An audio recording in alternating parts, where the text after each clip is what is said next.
Hey guys, I'm driving. Sorry, I ran an errand this morning, and I thought to myself, "Oh, I have a few minutes. I could spend a few minutes talking to my Youth Connect friends for this week's video while I'm driving." So excuse me if I don't look at the camera. I'm watching the road, and I just have a couple thoughts for you guys this week to encourage you. If you haven't watched Chris's message from last week, he talked about Mary and Martha and Jesus. And I don't know, as I've been thinking about what he said, it was a very different take on Mary and Martha in some ways, and I really appreciated it. And coupling that with something else that I was listening to this week, a podcaster person that I listen to. Kids are too young, you probably don't podcast, but if you ever got into listening to podcasts, it's pretty fun.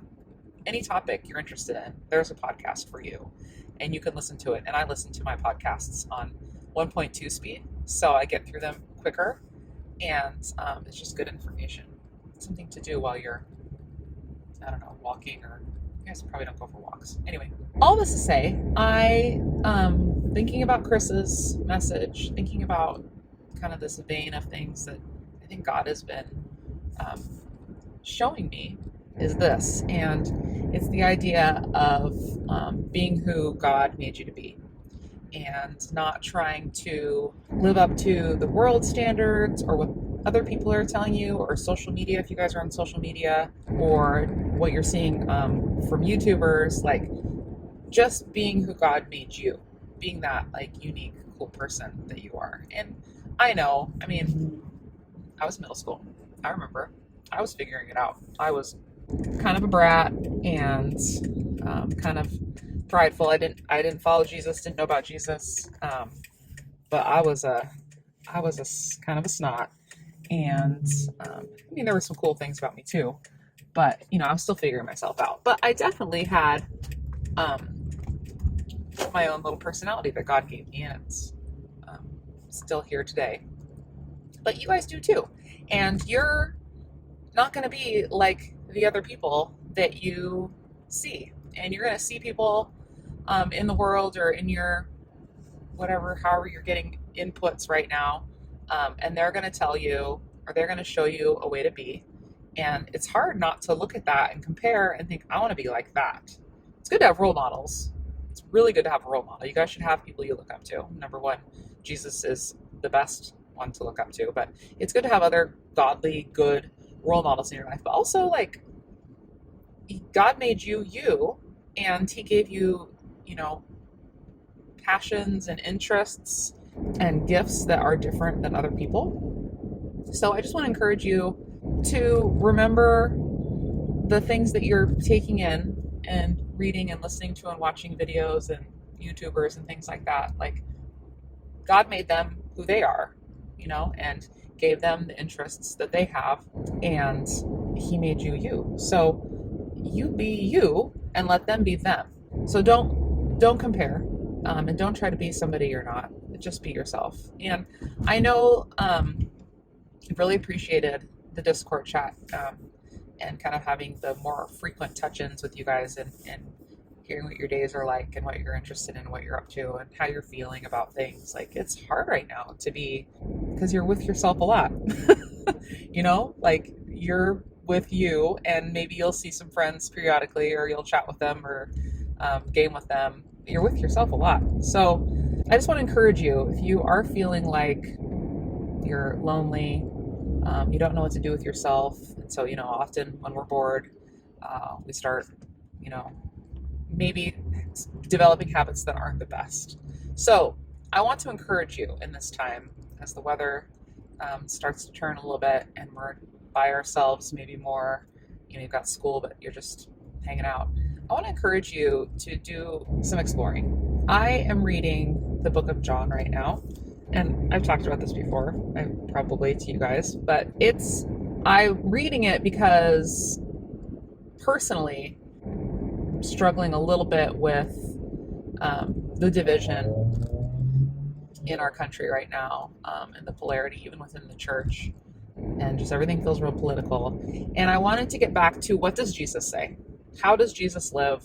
What is Jesus like? And maybe that can inform my thinking more than what I'm hearing in social media or on the news or whatever.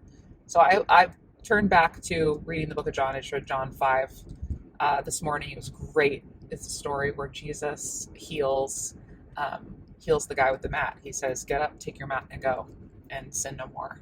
He just fully heals the guy and just tells him to go be him, go be the him that he was designed to be, healthy and whole, and making good choices. And it's just awesome. So anyway, I want to encourage you to do some Bible reading. I know that the Bible can be intimidating and it feels like a lot of words on paper with no pictures. And there's like little numbers and it can be confusing. But if you just read a chunk a day and you got a bookmark, and maybe, the bookmark was an index card and you just wrote down like which verses you read today, and you just kind of kept a log and you just worked through the book of John, that would be amazing. I think it's 21 chapters. I don't remember. I'm driving. But if you just work through the book of John and read, half a chapter a day or a section, they usually are broken up into stories. You're not going to understand it all. I don't understand it all.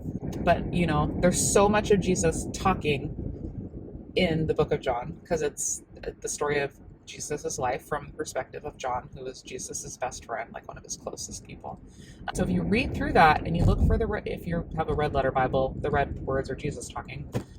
But if you just read chunks of it throughout the day or throughout the month and try to work through the book of John, you could even get a buddy, even in the Discord chat. We could start a John channel, but have some accountability, somebody who's going to encourage you in that direction. Don't be intimidated by it. Just read a few verses. You're not going to understand it all, but there's going to be parts that you'll read and you'll be like, oh, I think I've heard this story before about Jesus doing this thing, or the famous John 3:16 verse, like, who was he talking to when he said that? Oh, he's talking to Nicodemus. And if you've watched The Chosen, you remember the character Nicodemus. He's a great friend of Jesus who has a really cool story. So all this to say, number one, you be you, don't compare. And number two, check your inputs. What are you listening to? What are you reading? What are you watching? And I want to encourage you to go back, like it's helping me. Maybe it'll help you in a really weird time in our country, in a really lonely time. The Bible, the story of Jesus, can be really encouraging and really just relevant and applicable to your life. So, peace be with you. We are praying for you. We love you guys, us leaders. If you like that idea of doing reading the book of John, and you're gonna try it, pop a comment down there in the comments. We'd love to hear what your ideas are, what your thoughts are. It doesn't have to be the book of John, but that's just my favorite of the four Gospels: Matthew, Mark, Luke, and John. John's my favorite. What's your favorite? What's your favorite, Chris? What are you reading? Lori, Michael, Jamil. See you guys on the Discord chats.